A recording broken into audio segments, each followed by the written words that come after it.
manusia. Reproduksi itu sendiri, untuk gampangnya adalah bertambah.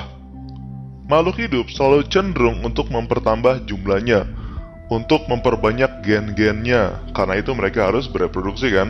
Nah, reproduksi itu sendiri terbagi dua, yaitu satu secara aseksual, yang kedua adalah secara seksual.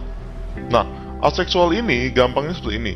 Ketika 1 menjadi 2, 2 menjadi 4, 4 jadi 8, 8 jadi 16, dan seterusnya, itu caranya adalah ini, membelah diri. Salah satu contoh dari aseksual. Sedangkan seksual harus ada jantan dan, bukan atau ya, betina. Jadi ketika aseksual, hewan tersebut tidak membutuhkan individu lain untuk berkembang biak. Sedangkan pada seksual harus ada hewan lain yang berbeda jenis kelaminnya, yaitu jantan dan betina. Biasanya dilambangkan oleh lambang ini nih. Ini lambang untuk jantan dan ini lambang untuk betina. Plus karena dia yang memproduksi anak untuk berikutnya. Nah, pada sistem reproduksi manusia, kita akan belajar tentang ini. Yang pertama, pada pria, karena itu adalah bagian jantannya kan. Pada wanita juga. Nah, pada pria dan wanita, kita akan belajar apa aja? Pertama, struktur. Sudah saya jelaskan kan, kalau dalam biologi kita belajar struktur itu adalah untuk mengetahui nama-nama organ dan bagian-bagian dari organ. Setelah tahu struktur, nama-namanya, kita harus tahu fungsi dari struktur tersebut. Oke, untuk tambahan struktur fungsi, ada satu lagi yang kita akan bicarakan, yaitu hormon. Pada pria dan pada wanita. Nah, berikutnya yang kita bahas adalah tentang embrio. Embrio, karena pembahasannya sangat singkat, saya bahas ini aja langsung ya. Jadi ketika sel pria dan sel wanita itu bertemu, dia akan menjadi apa namanya? Zigot. Zigot ini akan berkembang.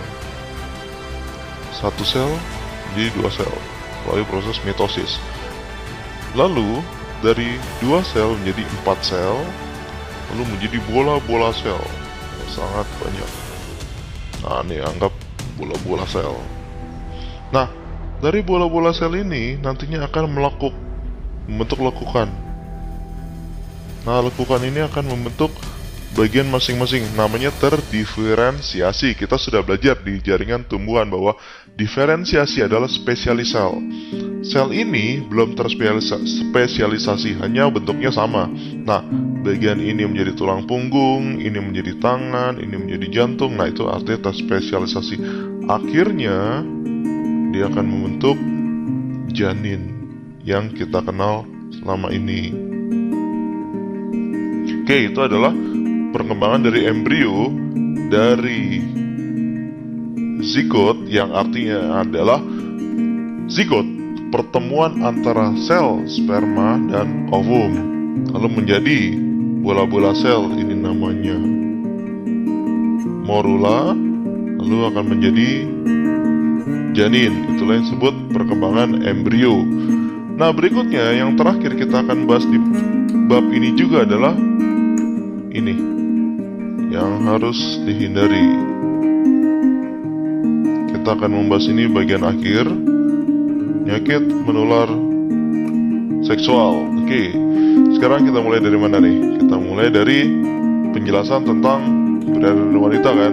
Oke, untuk secara umumnya gini deh. Saya mau nanya nih, apa beda dua kata ini? Gonad dan gamet. Ini penting sebelum kita belajar tentang struktur, fungsi, dan hormon pada pria dan wanita. Gonad dan gamet, bedanya apa? Nah, kalau belum ada gambaran, bagaimana kalau saya bilang gonadnya itu adalah testis dan pasangan gametnya adalah apa? Sperma. Sekarang kalau saya bilang gonadnya adalah ini ovarium, gametnya adalah telur atau ova. Dah dapat gambaran? Hubungannya apa? Testis, sperma, ovarium, telur. Jadi, kalau saya bikin kesimpulan dari analogi ini,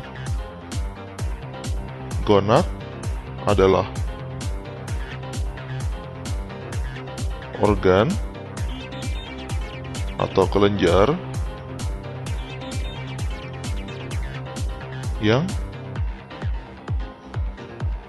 kan udah lihat kan bahwa testis itu menghasilkan sperma kan, jadi organ atau kelenjar yang menghasilkan gamet. Jadi gonad itu organnya atau kelenjarnya, sedangkan gamet itu sel yang dihasilkan oleh si gonad. Nah, uniknya di sini, pada pembelahan aseksual satu menjadi dua, jadi misalnya ini ada sel bakteri nih, membelah satu jadi dua sel, intinya sama.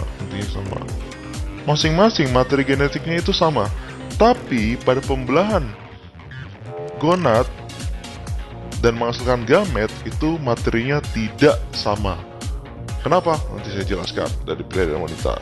Nah, untuk pertama selesai tentang sistem reproduksi manusia. Berikutnya kita akan membahas tentang struktur ini, fungsi pada pria. Oke, kita cukupkan sampai di sini.